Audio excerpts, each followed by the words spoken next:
Bismillah. Yes, students, Assalamu alaikum. You are already aware that we are discussing the basic terms of accountancy. Today, the term expenditure we are going to explain. What is expenditure? It means payment or disbursement for receipt of any benefit. कोई भी payment अदायगी हम करते हैं किस लिए? ये तो आपको पता है, एक्सपेंडिचर जो भी कंपनी करती है, जो भी बिजनेस यूनिट कोई एक्सपेंडिचर करता है वो किस लिए करता है? बेनिफिट के लिए, कि हमें प्रॉफिट मिले। इसलिए जो भी अदायगी वो खर्च करते हैं किस लिए? ये कि फॉर रिसीप्ट ऑफ बेनिफिट, उनको फ़ायदा मिलना चाहिए कंपनी को।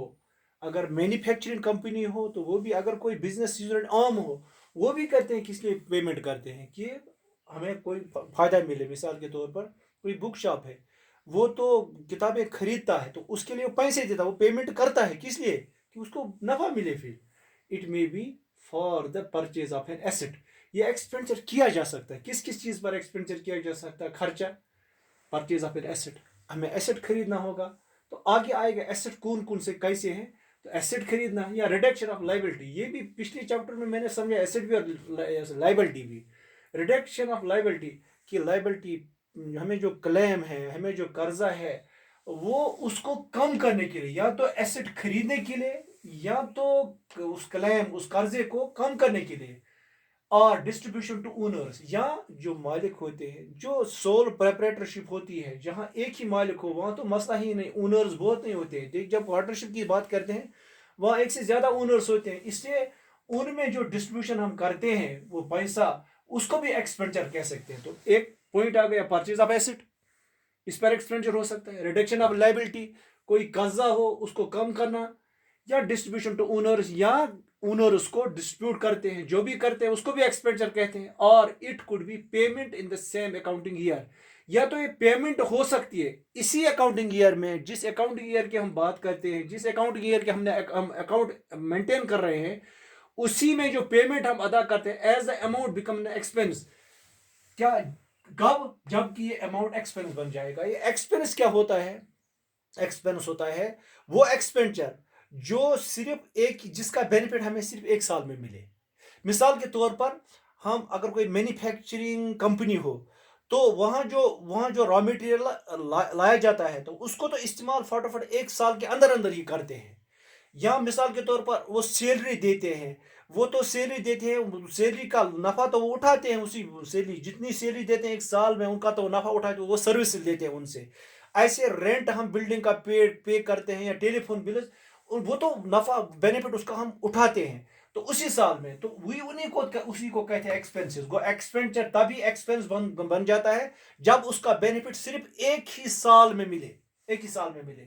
तो हो गया एक्सपेंडिचर। तो ये बोल दिया मैंने एक्सपेंडिचर में क्या क्या आ सकता है। परचेज ऑफ एसेट आ सकता है, या रिडक्शन ऑफ लाइबिलिटी आ सकती है, या डिस्ट्रीब्यूशन ऑफ टू ओनर्स आ सकता है, या पेमेंट, वो पेमेंट जो इसी ईयर में एक्सपेंस बन जाएगा। अब इसके टाइप्स कितने हैं? 3 टाइप्स है। एक है कैपिटल एक्सपेंडिचर, ये एक्सपेंडिचर इनकर्ड फॉर एक्वायरिंग और इंप्रूविंग, या तो एक्वायर करना, या तो हासिल ही नया करना, या तो इंप्रूव करना सम एसेट, जो एसेट कंपनी के पास है। मिसाल कंपनी के पास ये क्या कहते हैं, बिल्डिंग है, जिसको प्लाट कहते हैं, बिल्डिंग है।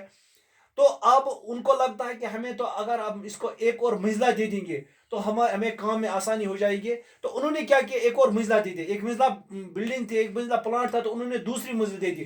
तो इस एसेट को, ये जो बिल्डिंग है आपको पता ही है, वो एसेट्स में मैंने डिफाइन किया है। तो इसको उन्होंने इंप्रूव किया। जो भी खर्चा इस पर लगता है उसको कहते हैं कैपिटल एक्सपेंडिचर। एक्वायरिंग, या तो नया ही खरीदना, कोई मशीन नई खरीदी, कोई बिल्डिंग नई खरीदी, तो या तो खरीदा ही, नया ही हासिल करना, या तो जो है इस वक्त एग्जिस्टिंग, जो मौजूद है, उसको इंप्रूव किया। The expenditure incurred for acquiring और improving some assets which give benefit. यहाँ ये पॉइंट असल है कि बेनिफिट इसका कितना, वो एक साल में नहीं मिलेगा, बल्कि एक साल के अलावा 2 साल, 3 साल, 4 साल, 5 साल, 6 साल। ये आपको ऐसे समझ में आएगा। अगर हम मशीन खरीदते हैं, कंपनी के, मैन्युफैक्चरिंग कंपनी है, मशीन खरीदते हैं, मशीन तो एक साल के नहीं खरीदते हैं, हम तो बहुत सालों के लिए मशीन खरीदते हैं। तो ऐसे एक्सपेंडिचर को जो मशीन खरीदने पर लगा है उसको हम कैपिटल एक्सपेंडिचर कह सकते हैं। तो इस तरीके से आपको, और ये भी याद रखना, एक तो बेनिफिट इसका मोर देन 1 अकाउंटिंग ईयर है, 1 अकाउंटिंग ईयर 12 महीने के अलावा, and not kept for resale. ये तो सेल करने के लिए नहीं रखते हम। मशीन खरीदी, आज हमने कंपनी के लिए मशीन लाई, कल इसको बेच डालेंगे, नहीं, रिसेल के नहीं होती है। ये तो इंक्रीज करती है। क्या करते हैं, जो जो प्रोडक्शन है उसको बढ़ाती है, उसकी एफिशिएंसी बढ़ाती है कि क्या ये जो नफा है वो बढ़ जाए। कैसे बढ़ जाएगा इससे, देखो, एक मशीन है, मिसाल सिक्रू मेकिंग इंडस्ट्री जो पेज बनाती है, उनका टारगेट है वो, मिसाल के तौर पे एक महीने में वो 10 क्विंटल सिक्रू तैयार करती है। अब वो उन्होंने नई मशीन लाई, तो अब 10 क्विंटल के बजाय 15 क्विंटल बन गए।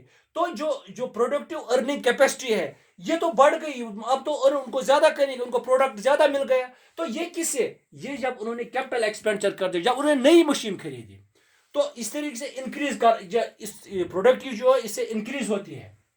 चलो, तो फिर क्या है, दीज एक्सपेंडिचर्स, ये देने दीज एक्सपेंडिचर्स और नॉन रेकरिंग एक्सपेंडिचर। ये नॉन रेकरिंग, ये बार बार नहीं होती है। आज आज मशीन खरीदी, कल फिर खरीदेंगे। तो फिर दूसरा टाइप है रेवेन्यू एक्सपेंडिचर। ये वो एक्सपेंडिचर है जो होते हैं, किस पर होते हैं, मेंटेनिंग द अर्निंग कैपेसिटी। जितनी कैपेसिटी इस वक्त है, जितनी में इस वक्त कैपेसिटी, मिसाल के तो मैंने अभी मिसाल दी स्क्रू मेकिंग इंडस्ट्री, वो 10 क्विंटल एक महीने में तैयार करते, उसी को बरकरार रखने के लिए, ज्यादा नहीं, ज्यादा तो कैपिटल एक्सपेंडिचर से होता है, उसी को बरकरार ले, जो भी एक्सपेंसेस होते हैं उसी साल में, इसके बेनिफिट उसी साल में मिलते हैं हमें, तो उसको हम कह सकते हैं रेवेन्यू एक्सपेंडिचर। मिसाल के तौर पर हमें कोई मशीन है, अब उसको स्क्रू पड़ गया, जरूरत स्क्रू पड़ गया, जो स्क्रू वो इसी साल में जरूरत पड़ गया हमें इसी मशीन को, ताकि मशीन बराबर उतनी प्रोडक्शन देती रही, इतनी स्क्रू बनाती रही।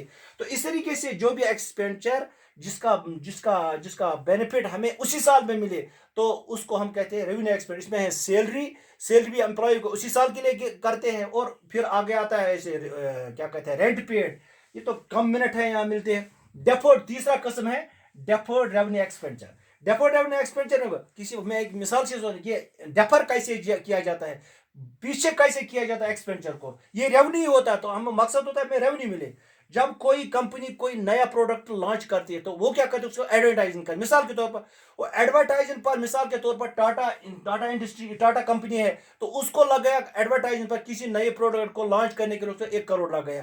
तो अब उस 1 करोड़ का अगर इसी साल दिखाएंगे तो ये नुकसान दिखाएगी कंपनी, तो लोगों में बदनाम हो जाएगी। इसलिए क्या करते हैं, इसको इसको बांटते हैं कि इसका नफा इस एडवर्टाइजिंग का कितने सालों में मिले, कितने सालों तक लोग आएंगे ये प्रोडक्ट खरीदेंगे। मिसाल उन्होंने अंदाजा लगाया 5 सालों तक, तो वो क्या करते हैं, वो 5 सालों में डिवाइड करते हैं 1 करोड़, तो हो गया 20 लाख रुपया पर ईयर। वो एक्सपेंस चढ़ाते हैं और बाकी डेफर करते हैं, पीछे करते हैं, बाकी 20 का लाख दूसरे साल में, बाकी 20, ऐसे ऐसे करते करते ये डेफर करते हैं। मैंने लिखा यहाँ, sometimes the business enterprise may incur revenue expenditure but the amount is so heavy, ये इतना होता है, that the benefit of some same would last for number of years, इसका बेनिफिट बहुत सालों में मिलेगा।